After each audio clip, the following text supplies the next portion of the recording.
It was such a big reaction from the local, people, and it was such a big support that we were stunned.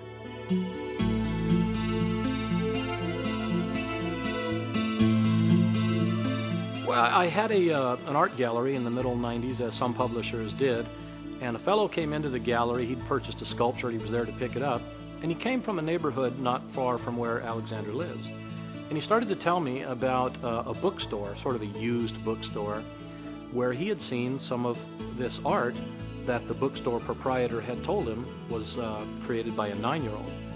And normally you would dismiss that. You would never go look at the work of a 9-year-old. But for some crazy reason, I did get in my car that day, in fact, and I went to, I found the city, a suburb of LA, and I found the bookstore. I walked into the bookstore, and of course the minute I saw the art, I knew that this could not have been the work of a 9-year-old. The work that I was seeing would have taken many, many, many more years to master than she had even been alive at that point. I talked to the bookstore proprietor, and he made a phone call to her parents and said, basically, there's an art publisher here, and the parents brought her down. And while they were parking the car, they had dropped her off, and she walked in the store, walked straight up to me, stuck her hand out, looked me straight in the eye, and said, "Hello, I'm Alexandra Nechita, I'm the artist." And one of the things that I wanted to do is find out if it was really her creating the paintings. So I asked if I could watch her work at some point. So I arranged to go over to her house and watch her work, and the family had converted a family room into her art studio. And so I was just sitting there in a chair next to her as she was beginning to start work on a painting, and I noticed her coloring the canvas a little bit and not being too happy, and then mixing some more and trying it and not being too happy, and this went on for quite some time. All the while I'm watching, thinking, what does this child see in colors that is making her be so discriminating?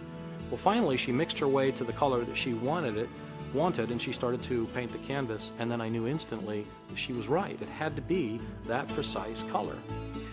So by this point I was pretty convinced that I was witnessing something very, very special here, and I remember thinking to myself, this is Mozart with a paintbrush. Signed her to a publishing contract, and the rest, as they say, is history.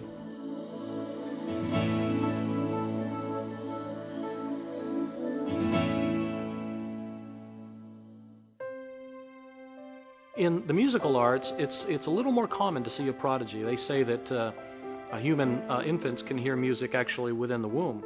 But a visual art prodigy is much more rare because, of course, their eyes don't even focus until they're a bit older. And here I was witnessing, maybe for the first time in at least several generations, a visual arts prodigy. As a prodigy grows, I think like other artists, they begin to learn about themselves, about the world, about their talent, and hopefully they start honing that talent and deciding what they want to say.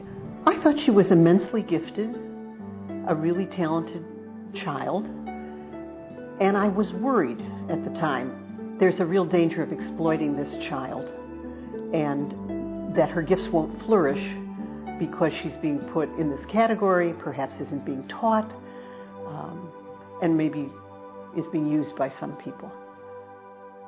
I have always been a very big fan of all of my critics, whether they had good things to say or bad things to say. In my former studio, had a wall where I had tried to collect sort of every article that I could get my hands on. I'd laminate it, I had a big account at Kinko's at this time. I'd laminate it, I'd pin them on the wall, and I had, articles in Art News that said I was a flash in the pan. I had articles in, the Los Angeles Times that said I was the greatest artist of, the century. I had every single sort of thing that could possibly be said about me in the place that I was creating these things that were being criticized. And I think that was such an important sort of thing to embrace for me. It was one of the things that, again, my parents sort of instilled in me, was taking all criticism, be it good, be it bad, as constructive criticism. Everything happened really within like 3 years, just boom, boom, boom, boom, event after event after event after event, place after place after place. I think all the while, the one thing that kept me grounded and that really kept me into place was the fact that, my parents said, okay, we're traveling with you, we're sticking with you, we're going to be by your side. And I kind of had my mom there. Anytime I ever got a little, start, flying up off the ground, she'd be like, no, remember where you came from. You're no better. You're no special than, more special than anyone else. And so I think I owe so much to them for always being there and, just treating me as their child and not this painter. If I would have think that I'm a parent of a famous daughter, I don't know if my mind would have not been poisoned by all the outside, attention. So I never let that happen to me. So I guess I wanted that to be a reflection in Alexandra of our, thinking.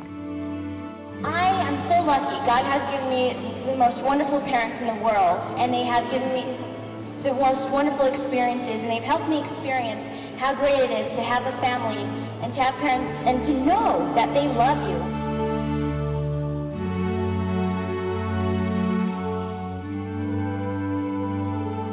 She's such an extraordinary person. I always felt intimidated by her, to be very honest. And I'm not intimidated by students. I've had too many students to be intimidated by them. But she was the master, I was the student. I think one of the things that define a master is the ability to be innovative and to create something that never existed before. If you think about it, Picasso literally invented 6 different forms of art, Cubism being one of them. And he went on to Mediterraneanism and so on and so forth. And to try and liken that, if we had to liken that to music, it's like someone taking the 8 notes in a musical scale and coming up with a brand new form of music that never existed before, like rock and roll. They used the same notes as Tchaikovsky did, and yet produced a completely different form of music. And this is what she's done. She's taking the same colors, the same kind of limited colors that's available to us, and she's producing music. It's something that this has just never been around before. That's what makes her, in my estimation anyway, a master. Being called a master in art is certainly high praise, but it has a kind of anachronistic ring to it. One wonders, master of what? One can master something. Usually it's a mastery of technique, a mastery of intellect.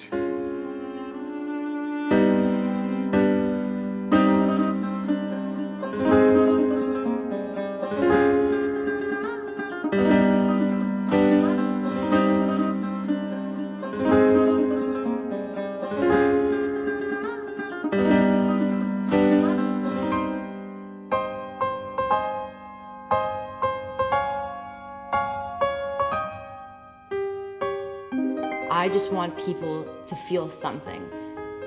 Again, whether it is confusion, whether it is happiness, whether they feel in complete accordance with the piece or they feel completely betrayed by the piece, both emotions are just as successful to me. Once I've been able to stimulate something in a person that they hadn't felt before they saw that piece, I consider my project, my painting, a complete success.